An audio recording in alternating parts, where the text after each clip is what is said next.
happy bee, Karl P. Did you see? I'm sure you heard. Making false claims, not just false but absurd, makes you a turd. Now don't get too worked up. You'll make yourself sick. All that huffing, puffing, mixed with the diet Pepsi. You don't believe me? I see icy, cold-blooded deeds you seem down to do. If you think you're alone and nobody's around to know you. But you'll know what I mean when you feast your real eyes on the Thanksgiving meal you'll get to eat after the tables turn. A few short months, a handful of long weeks, even longer days from the anger and rage you misplaced on the innocent ones. In the long run, they outpace you. And the dirty cop way you framed your accusations turned up the heat until they buckled to a plea deal. Because they saw the way your husband's belt buckle almost broke the skin of their next of kin. Now you're the big fish in this too small town. Look at us both. Our frowns won't last long because I'm smiling wider than ever before. My faith in humanity restored by a few short moments. A mother so kind, a wife so fine, a heart so gentle. It blew my mind and my heart wide open.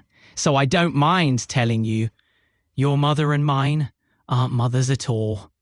But now I know mothers are real, and that's enough for me to be excited about life again.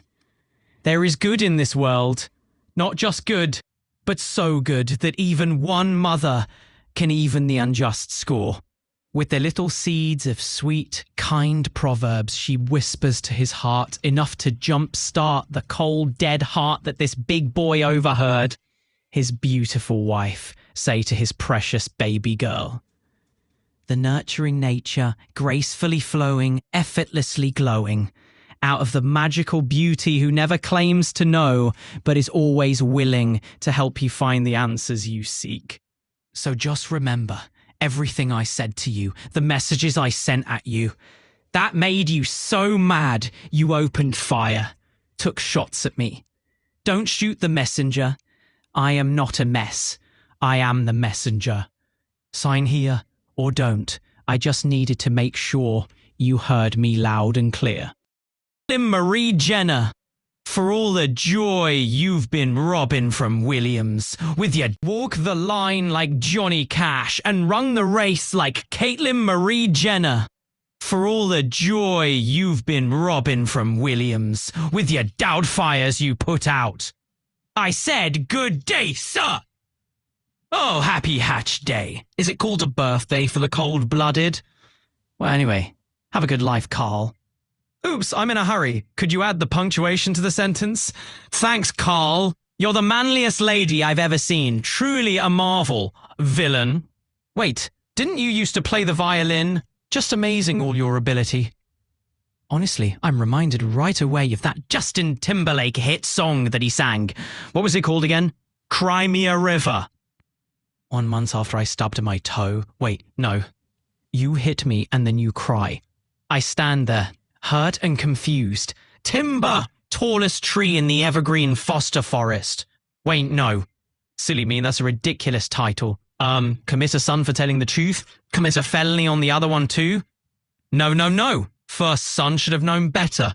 After I committed this one, I'll threaten to commit my mum. My dad will be proud of me still.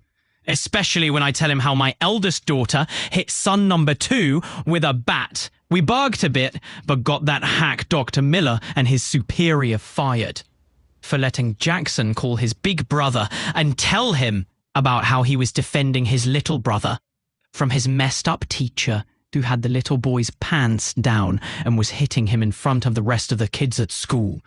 They all saw it, he said. And the doctor said, "That's enough, Jackson." You see, Micah, Jackson is a little hypervigilant. He intervened when one of the staff members here was having difficulty with a girl at the psych ward in Bloomingfield, Indiana. I told Jackson, "You're working against yourself with this hero complex. You're showing your butt. And I want to help you, but this behavior isn't helping you at all." Now what he's told me, And the story, he said. Well, Micah, I had to call, and Jackson insisted that it had to be you. Does this story sound? Yes. I said, that is precisely how it is at that school. It's not really a school, but more of a branch Dravidian cult, yet they insist it's not. But they call themselves the Chosen Ones. Descendants of the tribe of Levi. They claim the true priesthood of the Jewish people. Don't you see, Doc Miller? You don't know Yiddish, right? Okay, so we Levites have a greater understanding than the rest. So if you don't mind, let me be factually correct for the record. Because this is all going on the record. You've got an adopted son of God in your care. He's different than the animals you're used to dealing with. And I notice you're from Indianapolis, and my mother is an SIUE alumnus. She will be furious to find out a veterinarian has racked up a bill for a month-long stay in an Indiana hospital. That boy was supposed to be in and out of there in under 2 weeks.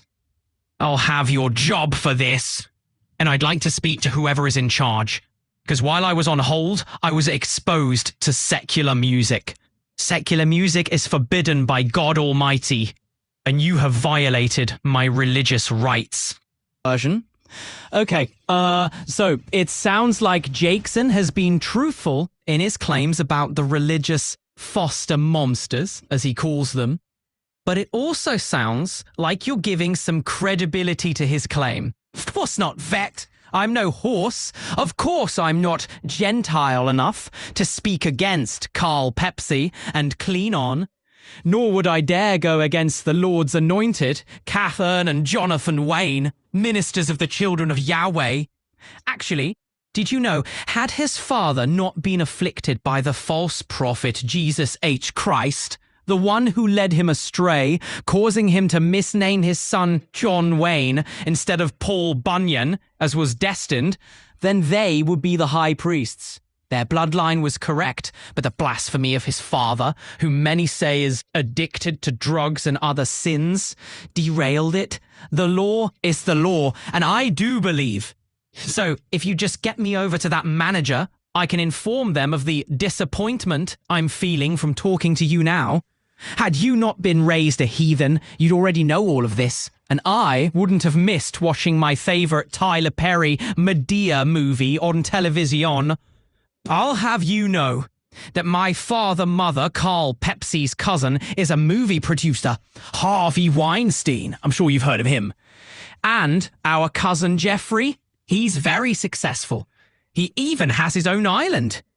So I'm sure you can understand why I'm upset about missing my show. I'm a real sucker for biographies depicting strong women leads.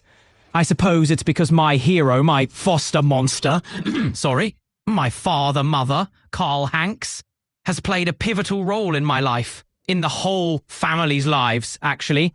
Every member who has shown themselves to be a backslider has become a victim of their own evil deeds, of leaving God. If you are a child of God and you fall away from the faith, Carl makes a call of prayer, a hill song of praise, to the big man upstairs. Then the CPS angels, the Department of God's Children and Family Services, swoop in like stupor woman, saving you from your sin. They'll Sarah Hy-Vee she-mail you straight back to the Lord's ranch, Leviticus. At Karl and Clean On, at the Hankabakasan tribe of heaven on earth, you will be safe from the hell of the worldly folks. Don't forget what I said, veterinarian. I'd hate for you to wake up with one of your horses in bed with you. Capiche? Oh, right.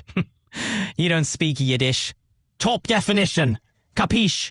Do you understand? Do I make myself clear? It's the only thing you can do about it. Capiche? By Light Joker, March 11th, 2006. You've wasted enough of my time on Jackson, the backslider son of Karl and Clean Pepsi. Didn't you see the evergreen flag on the flagpole? Didn't you see it fly alone and forever? Now, to sum this up, Dr. Doolittle, it's Miller time. We don't answer to your kind. Don't you get it? You'll get it. You'll get it soon enough.